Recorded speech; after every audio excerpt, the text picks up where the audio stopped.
I'm speaking to my peers, other fellow officers, people in any kind of law enforcement position. I've seen officers nationwide enforcing tyrannical orders against the people. And I'm hoping it's the minority of officers, but I'm not sure anymore, because every time I turn on the television, every time I look to the internet, I'm seeing people arrested or cited for going to church, for traveling on the roadways, for going surfing, opening their businesses, going to the park with their families, or doing nails out of their own house, using their own house as a place of business, and having undercover agents go there and arrest them and charge them with what? With a crime?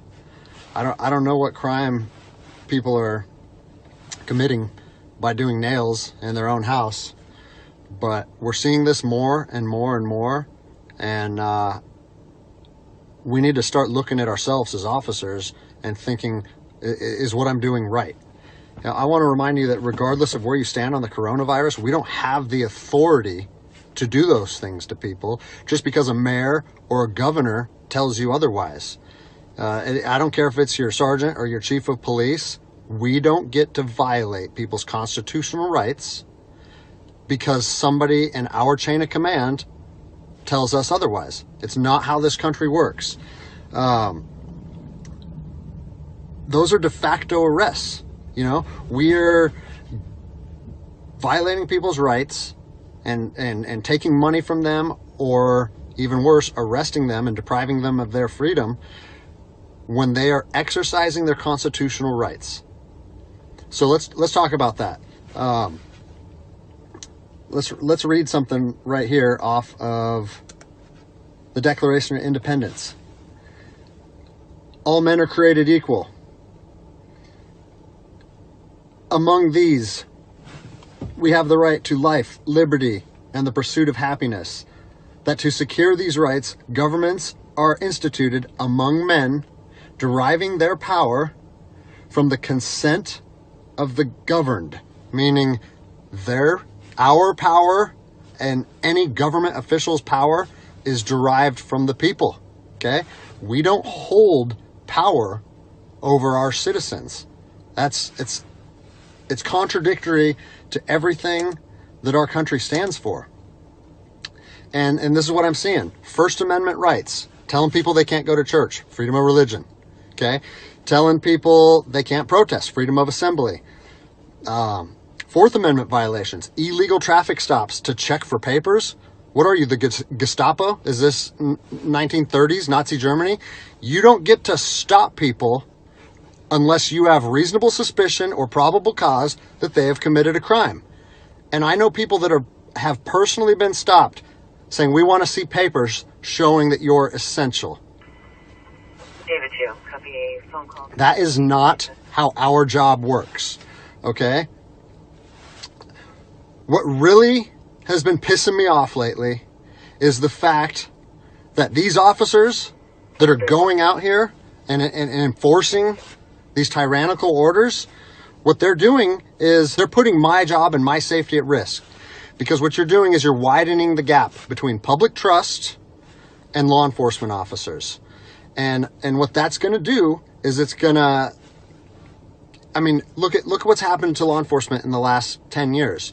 Less and less public trust, and more often than not, that is a result of isolated incidents that get blown out of proportion. They're not isolated anymore. They're happening every single day. And the thing that I want you guys to realize is that our power that we hold as law enforcement officers is nothing more than a facade. It's a badge and a gun. And people, you don't realize, if you haven't lived in anarchy, if you haven't seen combat, things can be stripped from people in a heartbeat. And that's what I'm afraid of. I'm afraid that these actions are going to wake a sleeping giant, i.e. the American people, okay? They are going to be put in a position where they won't have their rights trampled anymore.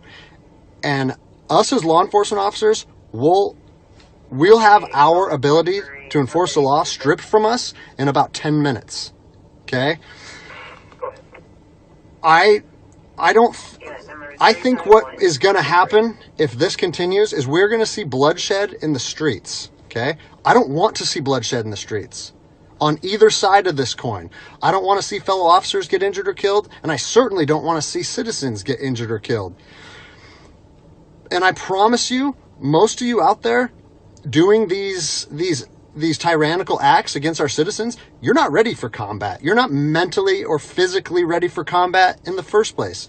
I promise you, you don't want to go through that, and I hope I never have to go through that again.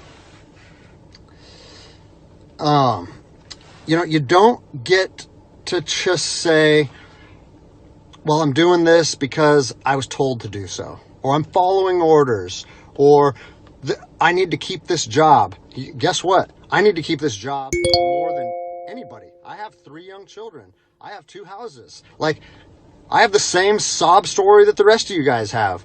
But my personal choices and my living arrangements, no matter what they are, don't allow me to trample on people's rights. And I don't understand why that concept is so hard for people to understand. Listen, you need to stand up for what's right. You need to, if you're part of a department or an agency that is asking people or asking their officers or their deputies to impose on people's rights and infringe on their freedoms, you need to step up and say, no, that's not me. That's not what I signed up for, and that's going against my oath.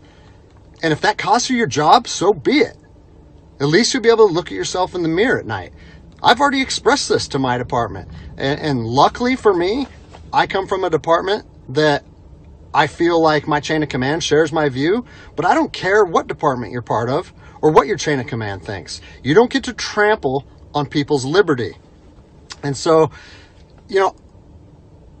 as a special operations veteran, I've fought on the streets of Iraq under the U.S. government's guise of freedom.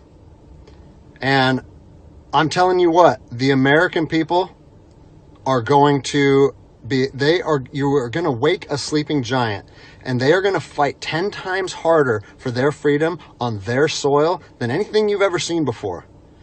And if that's something you're willing to face, then keep trampling on people's rights. But I promise you, the American spirit of defiance is going to rise again, and it's going to be a big problem for our country. So I'll leave you with this, something that I learned as an E-nothing in the Army. No matter what situation you're put in, if you look inside yourself and ask yourself one question, am I doing the right thing? You ask yourself that, you know the answer. And no amount of money or no order or law or anything should be able to make you go against doing the right thing. So I'm imploring officers to look inside themselves and ask themselves, is this what I want to be doing to my citizens? And I think the answer is clear. And if we all stand up together, guess what? It'll be a non-issue, no factor, because people and law enforcement will be united like we should be.